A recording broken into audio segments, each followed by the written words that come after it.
All right. Are we ready? Ready to go. I am so excited to introduce y'all to Stephen Terrell. You're the reason why I say y'all these days, I think. Well, y'all doing real well with it. Okay, good. Well, let me introduce you once again. You've already been on the podcast before. It was our most listened to podcast. Wow. Yeah.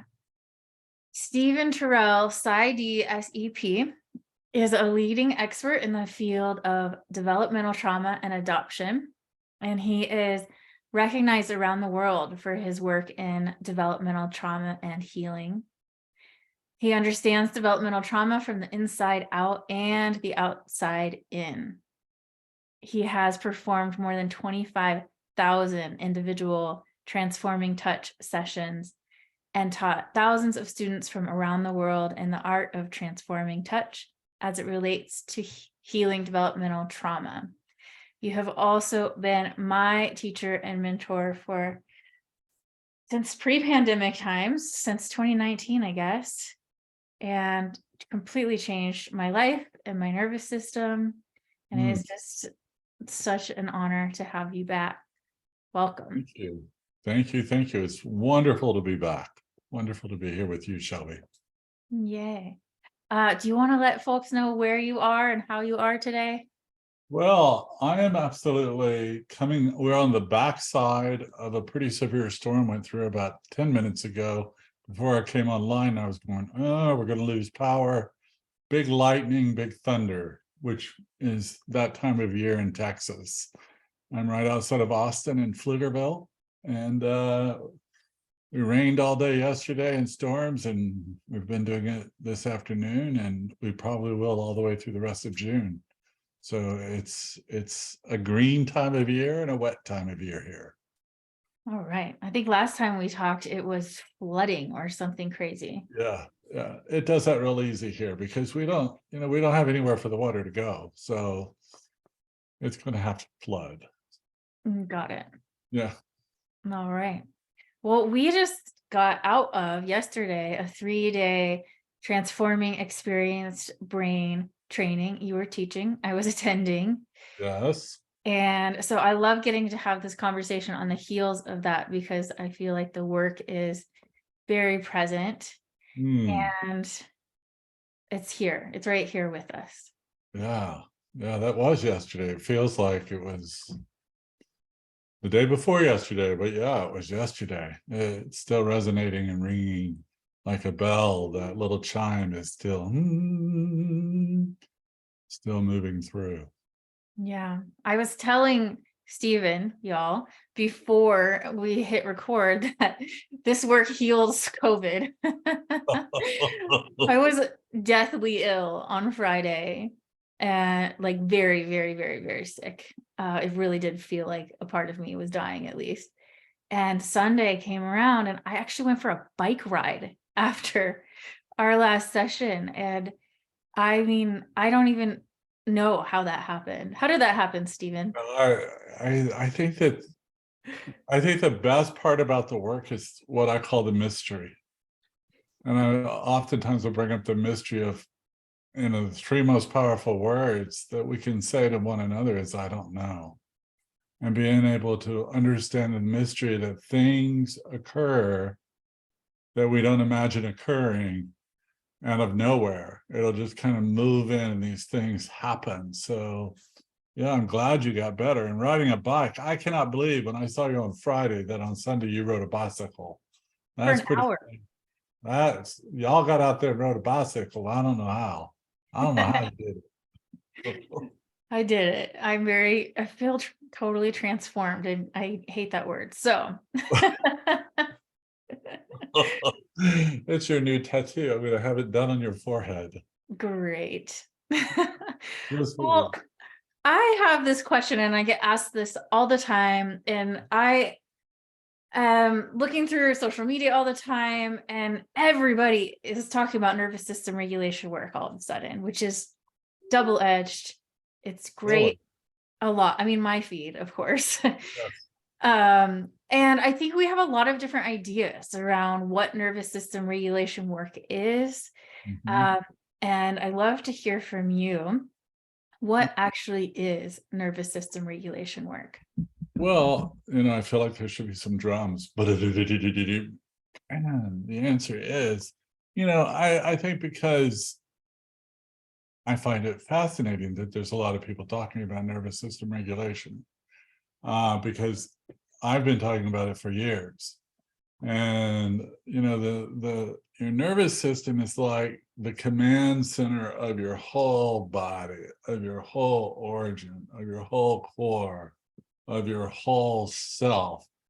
And this huge command center, it's controlling your movement, your thoughts, your automatic response, your emotions to the world around you, to the world not around you, but mostly to the world around you is what it's reacting to. And so it controls all of these body systems, all of these processes are, the nervous system is huge. And so it's coming in and it's saying, all right, this is what all needs to be happening, because it's going to be affecting your thoughts, it affects your memories, it affects how you're moving about, it affects your sleep, it affects whether you're healing, whether you're aging, whether you're over aging too fast, your heartbeat, your breath, responses to triggers. When something comes and an old memory pops in or something happens to remind us of an unpleasant moment in our life, it even manages us through puberty. It gets us through. All of those things are coming through from this really super complex system called the nervous system. So it's much bigger and it's responsible. I sometimes think about the nervous system and I think about the person on the high wire and they're swinging on the trapeze bar and they're way up high in the air. And this nervous system is like the nets, the series of nets, it's underneath. And they kind of catch us, they kind of keep us from the fall. And when they're working properly and they're doing their job, it's the most magnificent thing in the world, is when we have this healthy thing going, because neurons are firing and they're sending these messages and it says, okay, there's pain, there's not pain, your eyes, your ears, your tongue, your nose, your nerves, all over your body is getting information from the environment that you're in. So that's a big part, is just the environment, but all of these triggers coming in are affecting it too. So it's like being caught in a rainstorm. All those raindrops are hitting you at once. You go, doesn't matter which one's hitting you the fastest or the hardest, it's just so many of them, you don't know which one's hitting you anymore. And, so the nervous system itself, when we're looking at it, it's made up into these two parts. We have this central nervous system. It's called a central nervous system. Your brain, your spinal cord back here in the back, all of that makes up the central nervous system. So it's coming in and it's sending these messages and receiving these messages from our organs, our whole body, everywhere, muscles, joints, fascia, everything. And then our peripheral nervous system are the mini nerves that are branching off, and the peripheral goes into our arms, our legs, and everywhere else, our fingers and our toes, so to speak. That's why when we're born, everybody counts your fingers. It's a good thing because we need it for our peripheral nervous system. And part of the peripheral is a somatic nervous system, which is telling us pretty much what we're feeling, voluntary movements, involuntary and voluntary, but it's somatic really is raise my hand. There's my hand went up. That's a somatic nervous system. And the autonomic nervous system, which is huge for our work, is which controls the things that we don't even think about. Breathing, pulse rate, heart, all those things that keep us alive that, if we had to think about them, we'd have to stay up all night, Shelby. We'd have to be up all night remembering to breathe. And that just wouldn't work. And remembering, beat heart, beat heart, beat heart, beat heart doesn't work. So that central nervous system really comes around and see it as sleep, see it as thoughts, see it as memory. big one, holds those memories, emotions, feelings. So what I mean when I say that we have this way of working, that we're focusing on the nervous system or a regulation, we're talking about allowing space and supporting a system that's already functioning, and we're supporting that system into higher regulation, into being able to expand itself a bit, have a bit more room. And we see the results. We see it in our digestion systems. Our autoimmune systems will start perking up. Our relationships start getting better. Our ability to learn increases.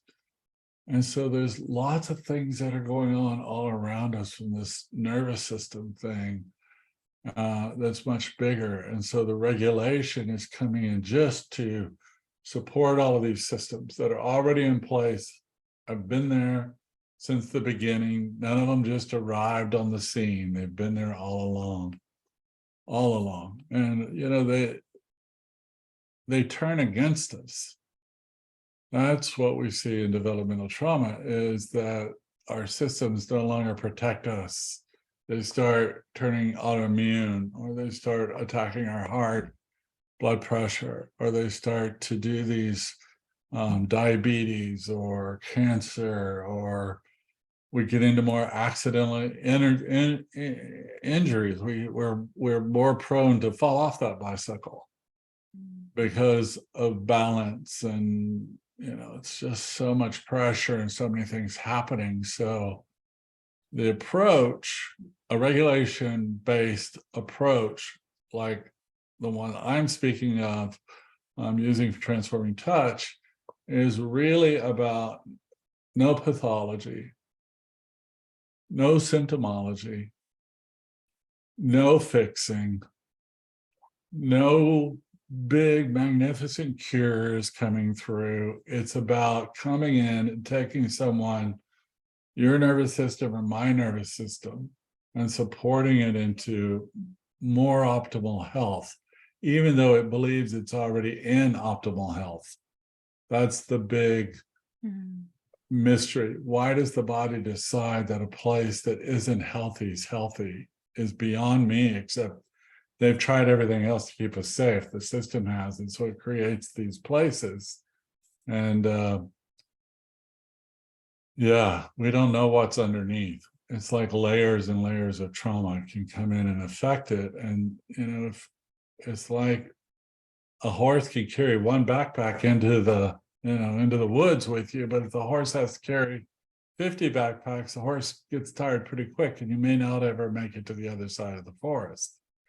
And that's about the nervous system, being able to unpack and really to be able to just support it. Let me come in and support. And so that's what I think about when I think about nervous system. Yeah. This feels just deeply foundational to how we heal and how we live.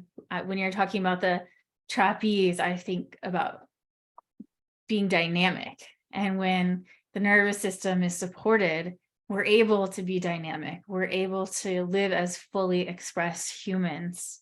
And I think some people understand or misunderstand that nervous system regulation means that it just puts us in this calm state all the time. But it actually gives us the ability to live more fully in all of the states that we can experience as human beings. Would you say so? Oh, I would say without a doubt. I would say that's a perfect description of it. Yeah. And it's not always going to be Zen moments. I mean, we're going to rock and roll. Our nervous system will rock us and roll us, because it's the great concealer of trauma. It conceals and protects. It's that, we know that the worst thing in trauma is secrets. We know that. You know that. I know that. Secrets just, they just eat us. And yet here we have this huge system that's a concealer, keeps the secrets. So in the healing, when you start to flex, this flex awareness, I guess, kind of comes about. Sometimes there's pain. Yeah. And sometimes I have to remember that pain. Maybe I have to do something, and maybe nothing, but remember it. And usually that's about what it takes, and to be able to move on through it, to move on through to the other side. Helps weather the storms a little easier. Yeah, I Yeah. agree. One of the things I love about having made the transition from working mostly using my sensory motor trauma therapy background and all of the various somatic psychotherapy things into this orientation, just supporting the nervous system, like that simply, is that it makes my life much easier as a practitioner. It makes sessions so much more spacious, but also I don't have to fix, like you said. I'm not sitting here spinning my wheels, sitting with clients going, looking at the symptoms and trying to figure out where we need to go. There's no agenda. It's just presence and the genuine art of being with. And I'm thinking about a client who I have, changing some details, but who came in just exasperated with his substance abuse and wanted to stop. And his doctor's telling him to stop, you need to stop or I won't see you. And my first response was, please keep using those substances as a nervous system practitioner, because what I know is that the more we support that nervous system, the substance use is going to change on its own. If I try to make them do it, or we muscle it or fix it or pathologize them, what a exhausting journey, and so many things they might have to feel that I wouldn't want to put them through. But when we support the nervous system, they'll naturally shift towards wholeness and health and well-being so much more gently. Is that your experience? Oh yeah, I think that I get that question a lot. Would you see someone who was drunk? Would you see someone that was high? Would you see someone, actively in their disease? Of course. Of course I would. Why wouldn't I? And I'm always shocked. The dissociation. Would you see someone who dissociates? Don't you need to pull them back into reality to get anywhere? No, let them go. Let them go and be there when they get back. That's, proximity maintenance. Go away, come back. I'm still here. That's part of our healing. We dissociate as our most organic way of finding safety. Why would we? And so someone has a drug addiction and I try to take away this addiction. Well, the way it works, and this I'm probably going to get blowback on, but I will say that people that switch their addiction to the 12-step program do pretty well. They can kind of figure that out sometimes. So they kind of switch addictions, but that's what happens is when you see these defensive accommodations, the behaviors that drive everybody nuts, we see all those behaviors and we try to take them away, they're replaced by another behavior. They don't miraculously heal unless the nervous system expands and the person has more culpability, more awareness, more agency. And once the culpability comes in and they go, oh, now when I do that, it's too much. So maybe I need to cut it back a little. Maybe I'll just change this behavior a little bit.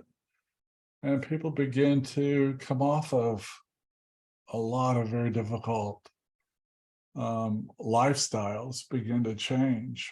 We are dependent upon safety. Yeah. And safety, I never learned. Did you learn in grad school that safety meant drinking?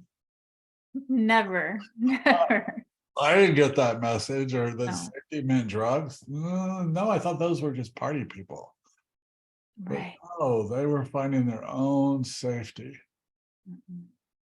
And we can't just rip it away and think that they can change. No, nobody changes that way. No one. We change in microbites, little movements, little bitty bits and pieces along the way. We get more understanding. And Yeah. as we understand ourselves more, we can understand others more. Mhm. Much. I used to hate the concept that this was going to be a slow process, but now that I've been in it for 30 years, um, it's amazing to be so attuned to, oh wow, I'm just naturally waking up a hour earlier or an hour. I'm looking forward to the day just a little bit more. Oh, I fit another walk in, just these subtle little changes, but that just lights me up. It brings so much joy of this, something is actually working. Yeah, it's so amazing when you just like send me a picture of something that you're in the snow and it's midnight and you're snow walking, whatever you call it. You're going through the snow, and I'm like, oh my goodness, that is amazing. Your life is it's so cool. Those I parts. I realized last week when I was in absolute hell, well, I guess it was 2.5 weeks ago with COVID and going through this medical treatment, and I took myself somewhere beautiful. That's been just what I do. And I realized the name of my book is going to be called, maybe, At Least It Was Beautiful There, because I can be in the depths of suffering, but when I naturally now resource myself, even if I can't do anything else, I will just take myself into nature. And it's kind of in a pattern that's been created, and it's it's awesome. Well, somewhere you got the message, didn't you, that this relationship was safe, Mhm. called nature. And nature, you developed a relationship with nature that bypassed some unhealthy relationships, probably, that we both have had in our lives. And nature doesn't stand you up. It's pretty consistent, it shows up, it holds us, it rocks us, we can breathe through it. Yeah. And it's an exciting place. I like that. At least it was beautiful. Yeah. I'm either going to call it that or nobody can steal this. Reckless optimism. Reckless optimism. I like that. I think most optimism is reckless, but yeah, I think that's a good place. Yes. Yeah. Yeah. Yeah. Well, okay. So what I'd love to hear is, what's the difference between working directly with a trained, like for example, transforming experienced brain practitioner. What else do you call it? Transforming touch, transforming present, Yeah. versus doing things like a guided practice you can do at home where you jump in a cold plunge or you listen to a nervous system regulation type meditation. How do we break that down? Oh, well, first you had to go and bring up cold plunge. You had to go there. Yeah. I've just been reading a book. Winter Swimming. Excellent book. Excellent Hmm. book. But how do I what? What's the question? What's the difference between what we do, where we're working in real time, either online or in person, Right. or somebody just doing all of these guided practices? Like a lot of people in marketing, these practices will regulate your nervous system, but Oh, now they're I more see. singular and Yes, solo. yes. I'm catching up. I'm a little slow. It's a long way between Oregon and Texas, so it takes a while before it hits. First of all,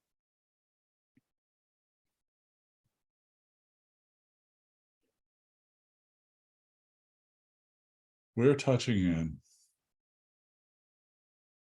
There's a big difference. It's the relationship. The relationship relationships, the combination to the safe that's been locked our entire life. And relationship comes in. If I tell you, you know, Shelby, if you listen to this recording every day, you're going to be great. You'll be dancing in the streets.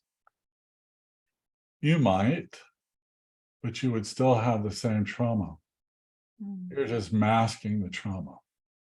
And the only way to heal that early trauma is to realize that baby has already been by the baby's self. The baby's already been alone.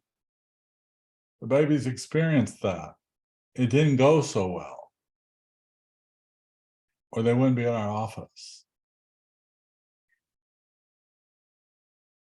The baby doesn't have to ever be alone to heal anymore. I am now going to come in and build a relationship with my clients of trust, consistency, repairing the somatic injury, the somatic trust, coming in and being there and willing to listen without judgment, not having the answers, and be with the baby. And I don't know any self-help program that you're going to do on your own that can replace relationship. And if we imagine that attachment and early complex developmental trauma can be repaired without relationship, AIs, A1s, whatever they call those things come in, none of those are going to repair relationship. The only thing that repairs relationship is compassion and empathy from another human being who we trust. Takes a while sometimes to get to that trust, but we have to have some trust involved. So I think that listening to a recording is wonderful if you're doing that a couple times a week, yet you're still meeting with your practitioner and you're still building the relationship, and that can be an adjunct, but never a primary treatment, never a primary treatment without relationship. Yeah, relationship is medicine. Oh, by far. A healthy relationship is tons of medicine. Yeah. Yeah. Someday. Yeah, right today. Yeah, I'm just kidding. Yeah, right today. Yeah, it's here. Yeah. What's the difference? Well, I'm curious because you teach people who work in person and online. And I know there are people listening right now that are going, I want to experience this. What's right for me? First of all, like, what are the symptoms of complex and developmental trauma? And why would someone work online or in person? What would be the difference? Well, I would like to think that the word practicality, you know, we can't all fly into one place. We can't do that. You know, there are retreats coming up that would be wonderful for those kind of events, but the majority of us, we don't have those opportunities. So because, you know, we're kind of a grassroots healing community of these folks, and they're spotted all around the world. Or, you know, there's here and there, and they can't get to all the places. So we have this huge group of people who have learned the work online and are working with folks online. That's the way they do. Building relationships through Zoom. It doesn't have the physical touch. And for some, that's a good thing. For some, you know, that's kind of a softer landing for them.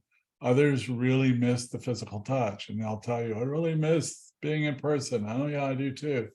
But we learned in the pandemic that either or both have an effectiveness. They're both, when we're able to be with someone and to be able to listen to someone, they're both effective and in different ways. And we still teach people in person. I'm leaving for Ireland in a few days, and we're all over the place doing that too, but it's right there. Mhm. It's right there. It's about realizing, even in this situation of being online with each other, I can still have empathy and compassion, and I can still see your eyes, and I can see, how you're breathing and your skin tone, and I can tell. And in regulation, a lot of that comes into play, because sometimes we're afraid, we don't even know we're afraid. We activate, we don't know we activate. So someone willing to untie the threads. Yeah. Yeah, I think that's the important, but it has to be with someone. I don't know that we can completely find that place of healing without another person. Yeah. I don't either. Yeah, it's part of the mystery. Well, that was actually my next question. I've often heard you say, when someone's like, how does it work, Steve? And you say faith. And I'd love to hear more about that. I'd love to hear you talk about how it works, and if there is any, science behind it. How do you come up with these enhancements and these interventions, and what are they like? That was like 17 questions, but Yeah, yeah. Well, they're all okay. How does it work? I don't think any of us are ever meant to know. I don't think it's important for us to know. There are a multitude. If you Google touch and research, you're going to get massive numbers of research. So we know the research is there. There is research that says touch has an effect on someone's life in a positive way. Even if, when I get asked, oh, what about those who are sexually abused? And I always say that's who needs it the most. They need to experience good touch and regulated touch and permission touch. And all of that is coming in. So the mystery is what's happening. To the best of my knowledge, what's happening is that we're supporting the system in individual places that are affected during sympathetic arousal, when the sympathetic response system is elevated because of a threat. And so we're coming into those systems and supporting them. And how that all transpires, I don't think we're supposed to know. And if we are, nobody's told me yet. it reminds me of Buddhist teachings around direct experience. Hadn't thought of that. I love that though. Yes. Yeah. I know from my direct experience that it's impactful and effective. Yes, I do too. It's changed my life. Doing the work, experiencing the work has changed my life, and all of the enhancements, are regulation focused enhancements. Every enhancement we do, and an enhancement, for those who don't know, is that we build a regulation system. So first of all, you're coming in and the bones of the core of the system is there, and we're building trust in the system. We're building up. We don't leap into anything, and we don't put you in a box. We don't say, oh, because you have blonde hair and you're from Sweden, you must have this nervous system. We don't do that, because we all have our own nervous systems. And coming in, we begin to build the foundational repair foundation, repair, repair, repair.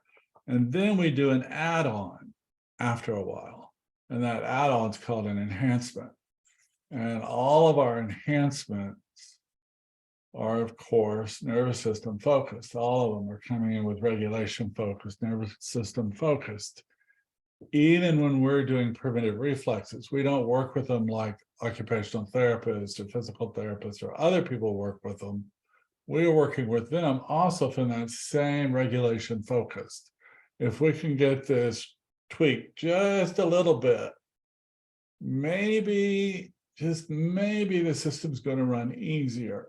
So it's like we're coming into these old and we're taking these neurons and creating this new set of cul-de-sacs. I call them cul-de-sacs. They're, neural pathways go to a certain place, but we can build new ones next to it. We really can't repair. We thought we could, and research and later studies are telling us we really can't repair the old one. So build a new one next door. And it doesn't take long when we start going to the new one and figuring that out. And so that's what we're doing. This came out of duress. It really came out of a very dark moment in my life. And I have 2 sons that are adopted, and I was trying all the conventional interventions and the unconventional interventions for parenting kids who had experienced, they both came out of the foster care system, both experienced a lot of abuse and trauma before they ever arrived here. And I was so frustrated because I was just literally on my knees praying, saying, God, what am I supposed to do here? I'm a registered play therapist. I did therapy. I did all of these things. I'm SE trained. I'm all of these, and I'm still not finding the way. What's wrong with this picture? And it was like a series of downloads, for lack of other words. Like, instead of doing it this way, do it this way, see what happens. And my theory, I got really strict and locked into that belief that you have to do it this certain way. And then I just softened it. And I keep softening it. And through that process, all of the quirky little enhancements came to be, all of these movements, the relationship, building somatic security, supporting a nervous system that's overworked, understanding the cost of an overworked system on us, what we give up to be safe is just amazing. Knowing that my understanding even of suicide is that somebody's cost has gotten so high and it's so narrowed down that they just can't afford. And that's just, that saddens me, but I've been there and I understand that place in life of I'm giving everything I've got and I'm getting nothing in return. And so from all of those places that I've been in myself came the work. And then I started putting reason behind it, logic, all of these other parts started coming in. I think that what I love the most about where I am today is that we're doing a hybrid teaching, and I don't teach anymore, all of that stuff. So when we're actually in a training, I'm not lecturing about all of the stuff that people that live in a logical mind want to know. I'm experiencing it. And I love the Buddhist way of looking at it, the experience, because that's the way I'm teaching right now, is the experience of being in the room with a group of people, whether it's online or where we are, and being there to support their healing. Yeah. Wow. I've never heard that story before, and how this came to be. So meaningful. Yeah. It reminds me of how so many people find us, where they've tried it all. They've tried some somatic experiencing, they've tried talk therapy, cognitive behavioral therapy, DBT, EMDR, you name it, all sorts of medical treatments. They've tried it and something just isn't working. Right.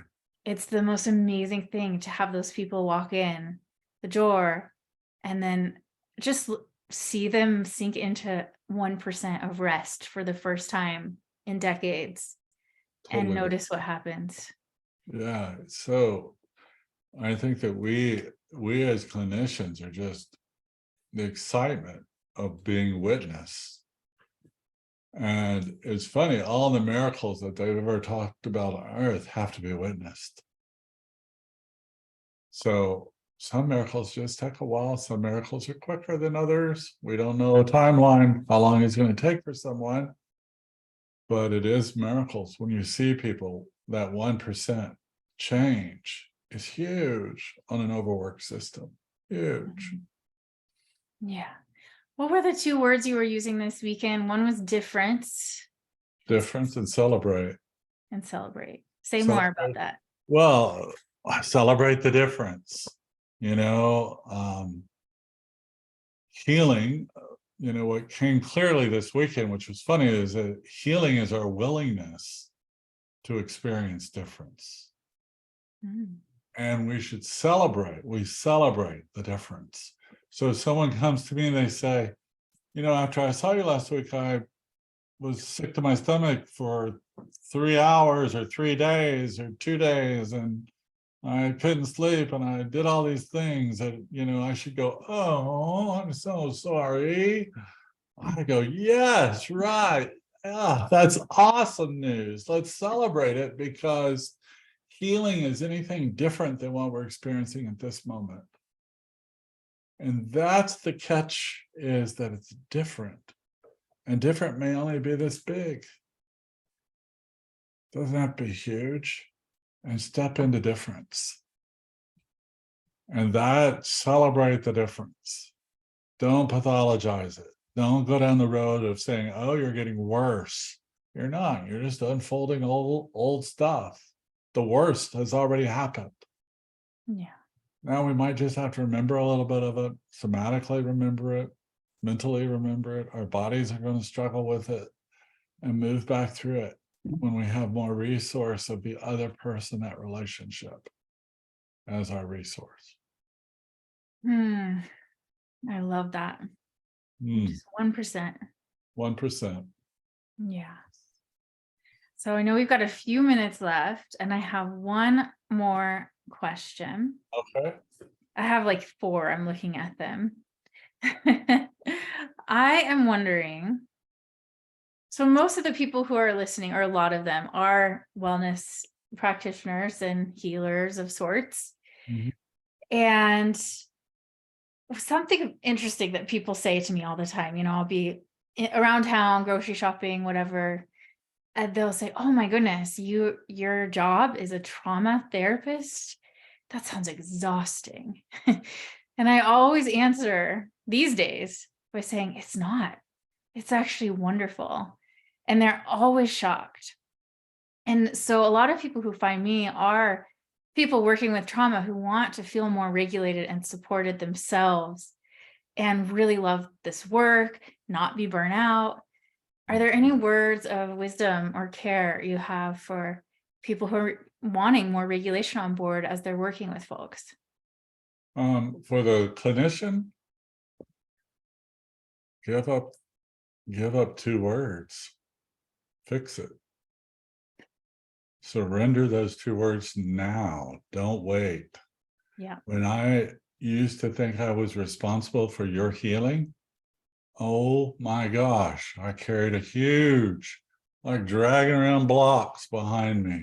Oh, I worried about this client, I worried about that client. I don't worry about them anymore. I'm there if they need me, and I'm coming in and I'm supporting them into wellness, and I'm not taking your garbage home with me. Your garbage is your garbage, and I'm here to support you, to sort it out with you, to smell it, to dig into it, to hear it, to know it, to sing it, to be it. But it's yours. And how dare me steal one itty bitty piece of it? It's not my job. As a trauma informed, caring human being, not my job.